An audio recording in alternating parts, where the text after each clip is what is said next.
Top quality और consistent performance के लिए सिर्फ सिल्वर पंप नाम याद रखना।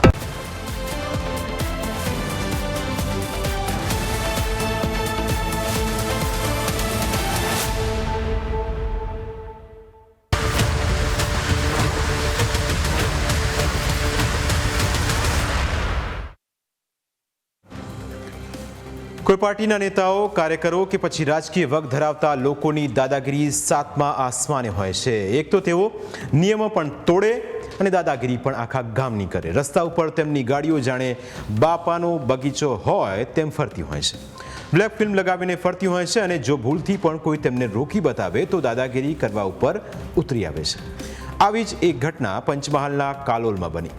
કાલોલમાં નગરપાલિકાના કારોબારી અધ્યક્ષ અને પોલીસ વચ્ચે જાહેરમાં જ બબાલ થઈ, જેને લઈ હવે પોલીસે વિવિધ કલમો હેઠળ ગુનો દાખલ કર્યો છે।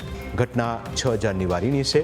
બપોરે 12 વાગ્યાની આસપાસનો સમય હતો। તે દરમિયાન કાલોલના MGS ગરનાળા પાસે પોલીસ ટ્રાફિક બ્લેક ફિલ્મ લગાવેલી ગાડીઓ અને નિયમો તોડનારાઓ સામે કાર્યવાહી કરી રહી હતી।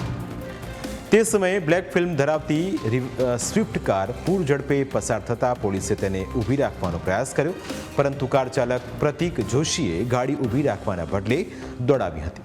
એટલું જ નહીં, ચાલતી ગાડીએ પોલીસ સામે અશ્લીલ ઇશારા કર્યા હતા, જેથી પોલીસે ગાડીનો પીછો કર્યો હતો અને કોર્ટ પાસે ગાડીને રોકી હતી। ત્યાં પણ પોલીસ સાથે ઉદ્ધતાઈપૂર્વકનું વર્તન કરવામાં આવ્યું હતું। કાલોલ નગરપાલિકાના કારોબારી અધ્યક્ષ અને બીજેપીના નેતા યોસના બેલદાર અને તેમના પરિવારે પોલીસ સાથે બબાલ કરી હતી। પોલીસે મેમો આપવાની વાત કરતાં જ પરિવારજનો ઉશ્કેરાઈ ગયા અને પોલીસને જોઈ લેવાની ધમકી આપી હતી। જે ચાલતું હોય ને તો કરી દેવાનું, એવું મને ડરાવવાની વાત નહીં કરવાની બેન। આવી રીતે કેમ રોકો છો? કેમ ભાગ્યા હું ચેક કરતો તો? કેમ ભાગવાની શું જરૂર બૈરી છે? છે જોડે ભાગવાની જરૂર શું છે? અને પાછળથી આમાં નિશાળા કરે ખબર છે તમને?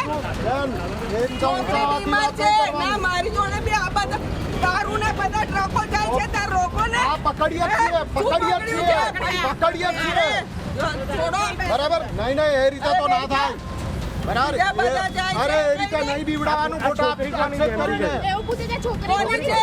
એવા તેવા પૂછો છો તમે, કોની એને છોકરી પૂછો છે? કોની છે, પૂછે નહીં કે છોકરી કોની ચોરી છે પૂછો।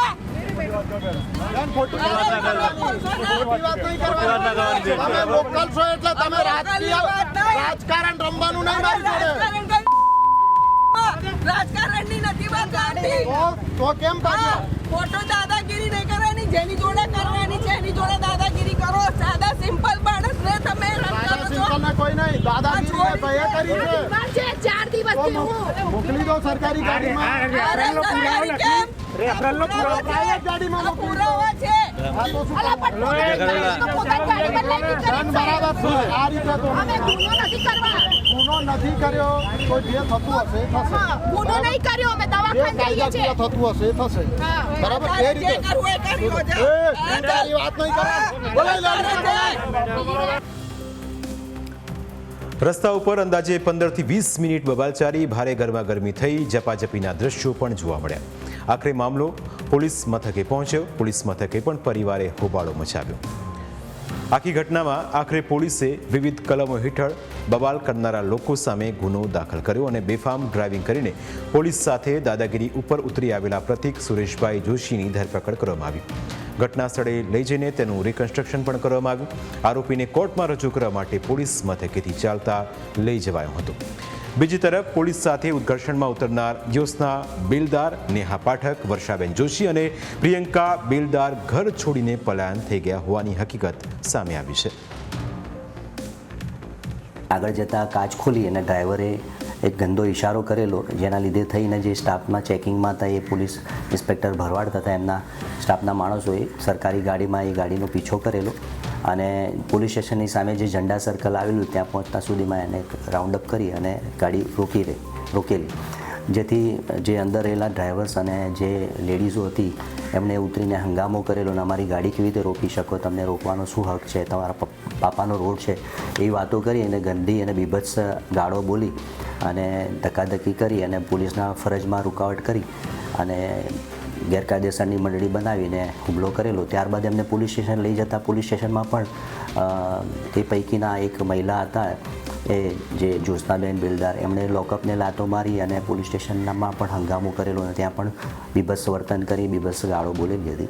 જેથી આ બાબતે આ પાંચે જે હતા એમના વિરુદ્ધમાં ગેરકાયદેસર મંડળી બનાવી પોલીસની ફરજમાં રૂકાવટ અને બીભત્સ ગાળો અને ધમકી આપવા બાબતનો ગુનો ગઈકાલે રજીસ્ટર કરવામાં આવ્યો છે. એક તો પોલીસ સાથે પહેલા દાદાગીરી કરવાની અને પછી નિર્દોષ હોવાનો દોડ કરીને પોલીસ ઉપર જ ખોટા આક્ષેપો લગાવવાના. પોલીસ કેવી રીતે આ વસ્તુને ચલાવી શકે? જો ગાડી ઊભી રાખીને શાંતિથી વાતચીત કરીને મામલો પતાવ્યો હોત તો વાત આટલે સુધી પહોંચી ન હોત. રાજકીય વગ ધરાવતા લોકોએ નિયમોનું પાલન તો કરવું જ પડશે. નિયમો વિરુદ્ધ જઈને તમે કંઈ પણ તમાશો કરશો અને પોલીસ જોતી રહેશે તો તે તમારી સૌથી મોટી ભૂલ હશે. કારણ કે પોલીસ પોતાની ફરજ નિભાવવા કટિબદ્ધ છે અને નિયમોનું ઉલ્લંઘન કરનારાઓને જેલમાં ધકેલવા પણ સક્ષમ છે. પ્રાઇમ 9માં આજે બસ આટલું જ. ફરી મળીશું આપને સ્પર્શતા મુદ્દા સાથે. ત્યાં સુધી રજા આપશો. નમસ્કાર.